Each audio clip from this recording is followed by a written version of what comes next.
అమ్మ చనిపోయిన తర్వాత ఆ కూటమి టైంలో పవన్ కళ్యాణ్ గారు suppose to come to Allagadda for ప్రచారం. అప్పుడు మేము వైసీపీలో ఉంటిమి, జనసేనతో ఉండింది కదా టీడీపీతో. అప్పుడు నాన్న ఫోన్ చేసి పవన్ కళ్యాణ్ గారితో ఒకటే అన్నారు, శోభ చనిపోయింది, ఈ ఎలక్షన్ ఆ చనిపోయిన తర్వాత కూడా తన పేరు మీద వెళ్తున్నాము అని చెప్పి అన్నారు. దాని తర్వాత ఎంతమంది ప్రెషర్ పెట్టి ఆయన ప్రచారానికి రాలేదు ఆళ్ళగడ్డకి.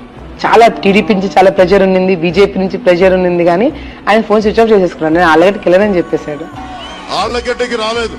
శోభా నాగిరెడ్డి గారు, కీర్తిశేషులు శ్రీమతి శోభా నాగిరెడ్డి గారు అప్పుడు చనిపోవడం వల్ల శోభా నాగిరెడ్డి గారి మీద గౌరవంతో చనిపోయారు.